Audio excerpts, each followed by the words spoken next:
All right, so we're back with another week of training.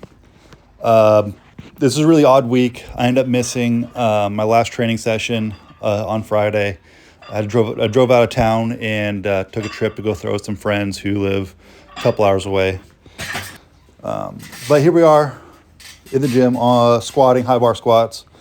The top set with 385 was supposed to be anywhere from 3 to 5 reps. That's what I was kind of programmed for myself to be able to hit. I botched the first rep and just did one more just to kind of seal the deal, but I only did two. We'll probably run that back. My maxes, we'll do them again next block. Just because if I don't hit the numbers that I'm looking for, we're not going to progress my maxes.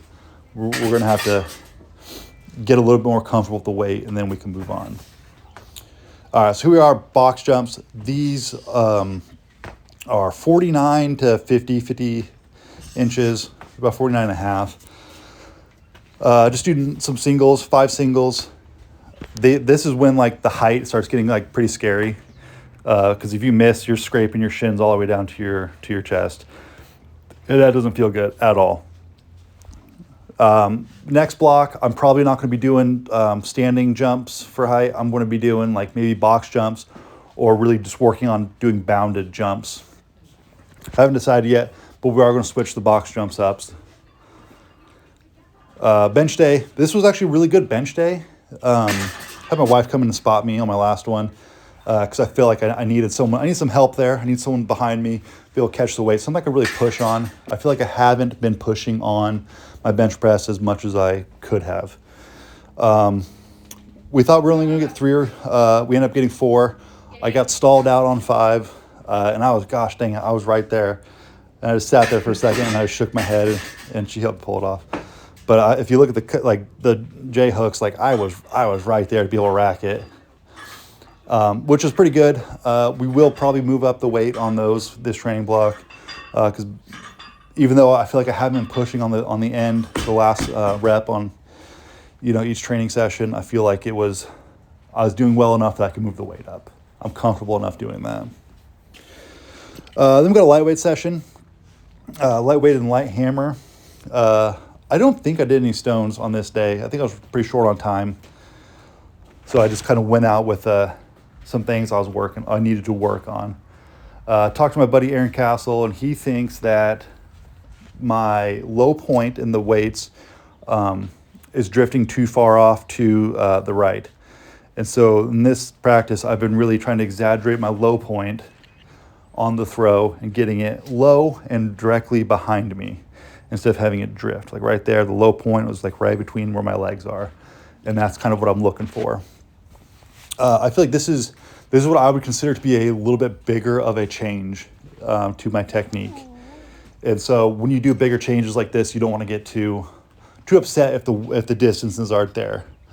You still want to land within a reasonable distance, because you're trying to facilitate the change. You need to put some pressure on it. You can't just walk through the motions.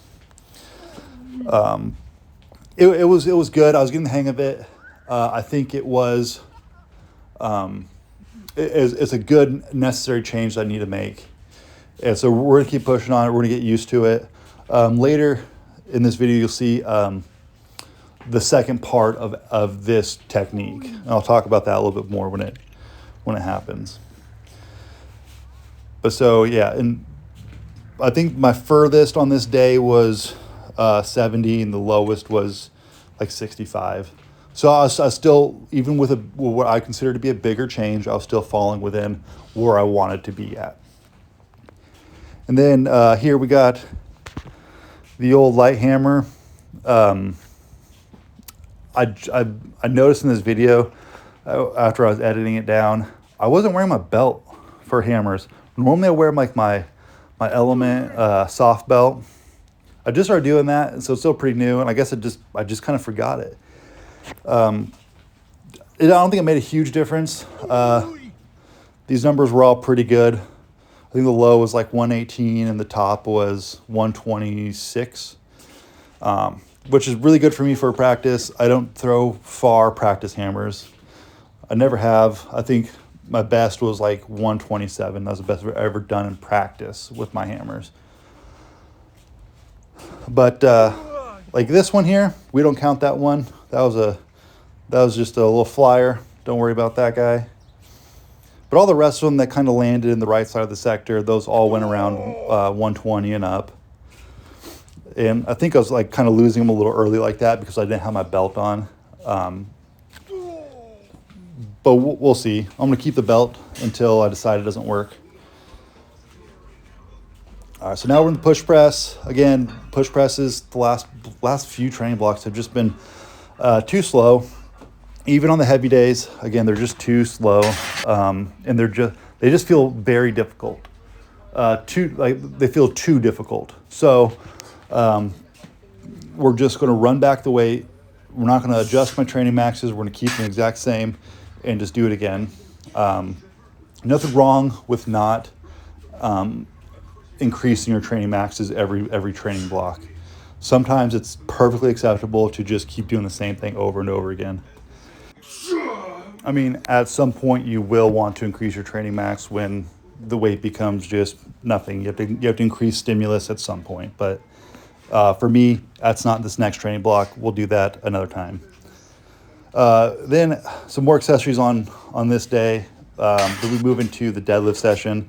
You'll see that on my top set, I'm having to stack weights really weird. And that ended up kind of screwing me up on what my max reps were going to be. Because I was programmed to do, 5 at most. Because the minute I break it off the floor, the weight usually gets pretty easy, and I can rep it out for a few. But I did 1 because I had weights stacked up on like underneath my hands. You'll see. And I knew it was going to happen at some point. I was going to have to load really weird if I wanted to get the max weight that I was programmed for. But so from here on out, what we're going to do on the deadlift day is load it up as heavy as it can go. So it'll probably be like 500. And that's kind of what we'll just rep out at that point whenever I fill up the thing. And I think that'll be okay for now. I did actually make these RDLs heavier. Instead of like 225s I had it at, we're at like 275 now. Way better. I get a way more aggressive like stretch that I feel in my hamstrings all the way through my glutes. Really good movement. Really enjoying it. And here, like I said, we drove south, a couple hours south to go throw some friends down there. Really working on lightweight, get some coaching up from my friend. He's a killer lightweight thrower, one of the best amateurs in the world for years. He's taken a couple years off, but still has the knowledge that can really help me with my weights. So in this practice, we're still working on that low point, keeping that low point load into the middle. That one wasn't it for sure. But this one will probably be a little bit better. Keep that low point low. But then we're trying to keep that high point high. We want it to cast around yourself a little bit higher. If you watch Skylar kind of do this little number. If you look at like on the sprint, when he comes around on the sprint, that weight is way above his head. And so I was trying to get used to it. It's not half bad. I'm tagging on to that big change from earlier in the week. And that's keep that low point low into the center.